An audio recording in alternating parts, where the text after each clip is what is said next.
Let me share with you my 20 years of experience of showing up to BPMs, showing up to meetings, being involved with conventions and wealth bowls and life-changing events. During all these years, all these experiences, I think I've gathered some key facts of what it takes to win. Are you interested? Yes. I believe there are 5 must-haves. You need to have these 5 things in order for you to win big here. You need to have them, these 5 must-haves, or you're probably not going to win. And I hope you lock onto these 5 things. They are proof that it works, and it works in a big way.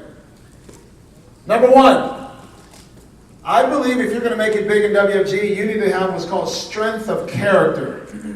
I'm talking about you being a person of character where people know you, they trust you, you're honest, you don't lie, you don't cheat, you don't steal, you don't do anything that causes mistrust. You got to develop a trademark of trust so that people know that you're a do-gooder, that you're around them, that they can trust you with their wife, they can trust you with their wallet, they can trust you with their kids. There are many of you in this room right now that if I left my wife and my wallet and my beautiful children with you and walk away and I was gone for a few hours, I leave behind with zero worry. You got to be that kind of person. You read right here is that kind of person where I can leave my wife around them, my kids, and my wallet. It says, here, bro, take care of these for me. I come back 2 or 3 hours later. Everything's fine. I would never even worry about it. Are you that person? Are you trustworthy? When you tell the client, I'm going to show up at that time, you show up. I'm going to deliver your policy, you deliver the policy. When you tell them you're going to call them back, do you call them back? Are you trustworthy? Are you building habits of being trustworthy? Do you do it forthrightly? You've got to be willing to do it forthrightly. This is not an obligation, this is just the way you live. You live in a way where people know you, that you have high character. And yes, no one's perfect, no one starts there, we grow to be there. I'm one of those guys. I've grown to be trustworthy, to be honest, to not lie, to not cheat, to be an honorable person. By the way, teach these kind of characteristics to your kids. In our home, we teach our kids never to lie. We don't lie. There's no need to. You can live with the truth. It might not be what you want to hear, but you can live with the truth. We don't lie. And our kids, like, sometimes it comes like to the point where we need to sort of have that little white lie. No, honey, just tell them the truth. Like, for example, my wife says, oh, I got to go, I'm not going to tell them. No, tell them. Because our kids don't want us to go. She says, Mommy, I miss you. No, Daddy, don't go. I said, no. And I sit right in front of her and says, Tiger, Daddy and Mommy have to go to a meeting so that we help people and we make money so therefore you can have this life. Because we have this life, that's why you have basketball camp. That's why you have nice shoes. That's why you have this nice home. That's why you eat good food. That's why we pay for your nannies. You don't have to lie to people. Just tell them the truth. It's not probably what you want to hear, but you don't have to lie. Eliminate the lies of your life. You'll see how much better, how much calmer, how much man, your life is so much better. I don't have to lie to you. I'll tell you exactly how it is. It might not be what you want to hear, but you know it's the truth. Everybody with me on that? Yes. What's the number 1? Strength of character. Strength of character. Say it like you mean it. Strength of character. Strength of character. Big time leaders always have strength of character. That's right. Major trademark of strength of character. Doesn't mean you're perfect, but you better be working on your strength of character. That you're honorable, that you stand up to what you need to stand up to. That's number 1. Everybody with me? Yes. Number 2, you got to have will to win. I'm talking about a deep desire to want to win. Huge. You got to want it bad enough. Not sometimes, not maybe, not possibly. Not on occasion. You got to have deep desire to want to win. If it's one thing I believe I possess, is this will to win. I just want to win, man. I want to win in business. I want to win in life. I want to win in marriage. I want to win on the basketball court. I want to win across the kitchen table. I want to win on a phone call. I want to win with objection handling. I want to win on the freeway. All right. I want to win. I'm possessed by winning. Do I win all the time? No, but I win most of the time. I win most of the time. And you've got to develop that habit of, man, you got to win. And you got to set yourself up to win. And your character is one way of winning because people love to pull for the good guy. They love to pull for the good guy. You need to be that good guy. You got to want it like your next breath. Right now, if there was something over your mouth and your nose and you stop breathing, what would be the one thing you would want the most next? Air. What is it? It's called your next breath. So if right now someone's big old hand was right over your mouth and your nose and you couldn't breathe, and here it is, 48 seconds into it, what do you want more than anything in life? Your next breath. Y'all with me? Yes. If you stop breathing, what do you want more? Like with everything, your next breath. So you got to want to win that bad.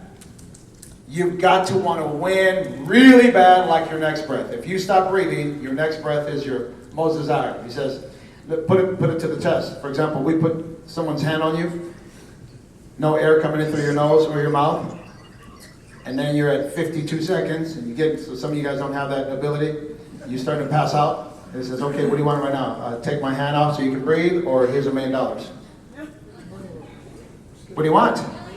No, your next breath. Because what good is $1 million if you're not alive? And by the way, it can't be passed on to your kids. It's not a life policy.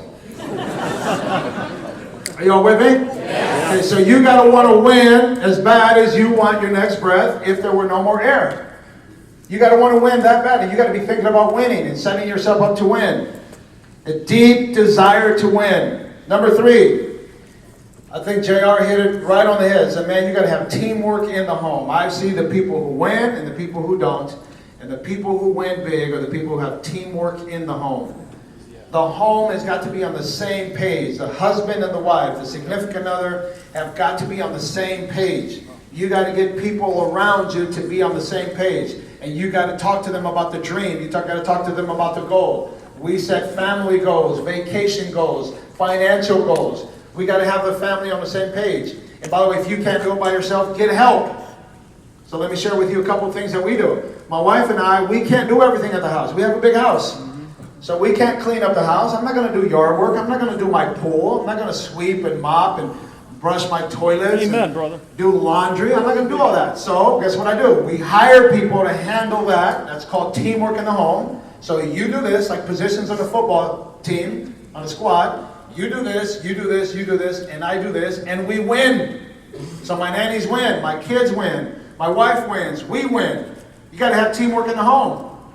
You can't have adversity in the home, you got to have teamwork. So you're building a team, but what's your team at home look like? See, many of us are trying to build a team here, and I love what's been said at this meeting. It says, before you win out there, you got to win inside here. You got to win here, you got to win in your home, so therefore you can win at the office, you can win across the kitchen table, you can win at meetings. You got to learn how to win at home first. It says a great partnership in marriage is an unbeatable combination. A great partnership in marriage. You got to be a great partner. You got to give and get. You got to be supportive. You got to understand one another. Communication is key. So you've got to get that done. All of you that are here, the couples in together, stand up if you have your significant other here. Stand up. Let me see who you are. You have your significant other here with you. Let me ask you all a question. Do you want to win? Yes! So then you've got to have the greatest amount of communication with one another. Understanding, cooperation, patience. Look them in the eye. Be honest. So couples win when they have all those ingredients together. If you want to win with your significant other, you've got to be aligned. Two people aiming at the same goals. Like there's an aim, and both of you are throwing a dart at the same thing. You can grab a seat here. Thank you. So teamwork in the home. Everybody with me on that? Yes. So and by the way, if you don't have a partner, go get one. It's called prospecting. Hey, you look sharp. What do you do? I was wondering, are you available tonight? Can we grab a cup of coffee? I'd like to talk to you about some life goals. Friggin' prospect, dude! Let's go! Get after it. You know, your significant other could probably make you better. That's right. If you get the right one. And then have a list of the things that you want from that significant other. There's some deals and there's some deal breakers. I was almost describing Angelica to the T. Isn't that funny? My eye saw it. My mind had it here. I put it on paper and I verbalized it. And then 3 months later, we're at convention. This was 3/3/2008. I'm up at convention on stage, and in the audience was Angelica, and then they had the fundraiser for the WFG charitable event. And then there was 2 wheelbarrows on one side of the stage, and I went up on stage like, well, that didn't make sense. So then they had 2 lines, one line on this side and one line on that side of people that were coming up to give a donation, and if they gave a donation, they got to shake the hands of the leaders. So I'm one of the leaders, but it didn't make sense to me, so I went and grabbed the wheelbarrow, and I started to walk over towards the left-hand side of the stage. So I brought it, and I was doing this right here, and in my mind I was thinking like, this feels like a really good thing is going to happen. And sure enough, I brought the wheelbarrow right there, and it was like, it was a line of hundreds of people, and they were coming up there, and hey, how you doing? Hey, how you doing? Hey, how you doing? And like, hey, I watch your videos, and man, you're awesome. And all these people would tell me all this stuff. And then I sort of looked in the distance, kind of like from here to deep, and I noticed some women. I'm like,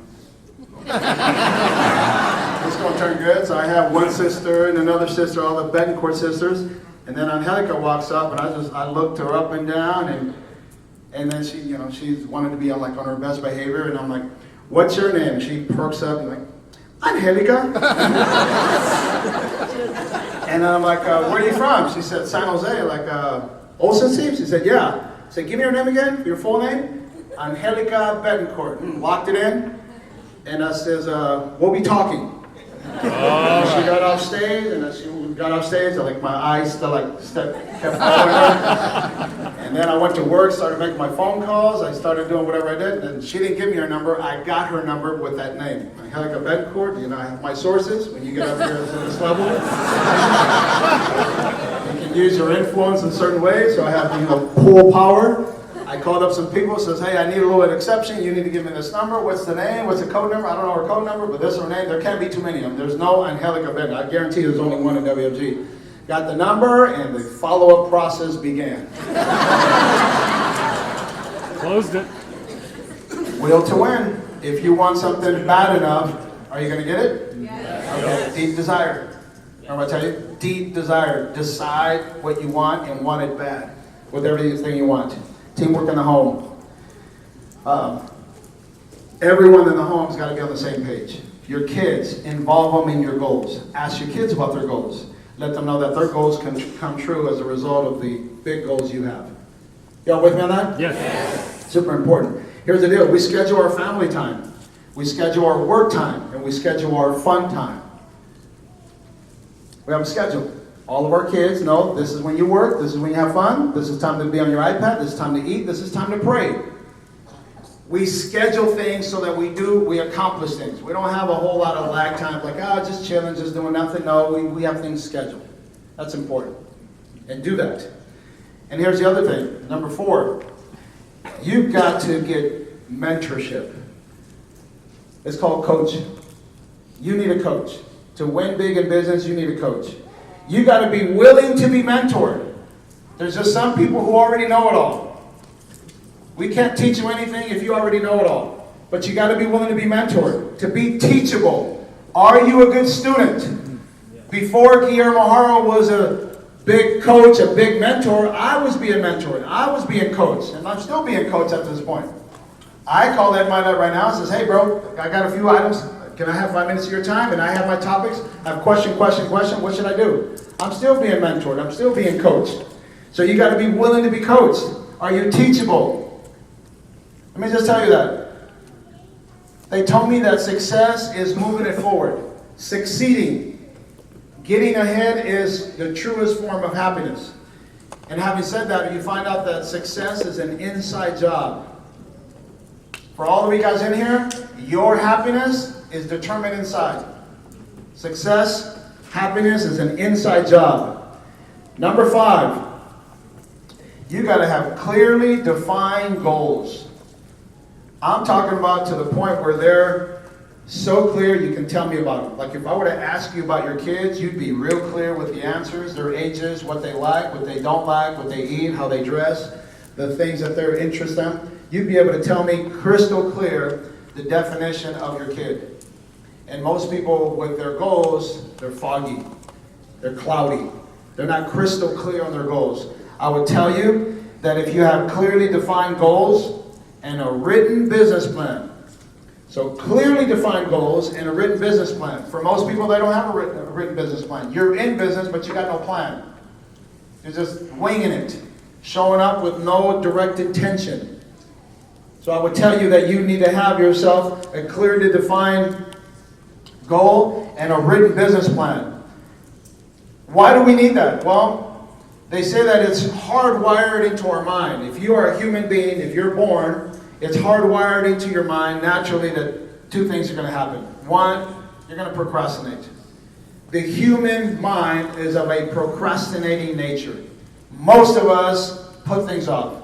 The notion of I want to think about it means procrastination. The recruits that don't sign up immediately, they're procrastinating. It's hardwired into their mind to procrastinate, to put it off, to not make a decision, only to find out that you did make a decision because you did make a decision. So not making a decision is a decision. It's the wrong one, but procrastination is important there. So you need to understand that procrastination will kill your dreams. You don't want to get ahead in life? Make sure you procrastinate. Make sure you put it off. Make sure you delay. Another thing is drift.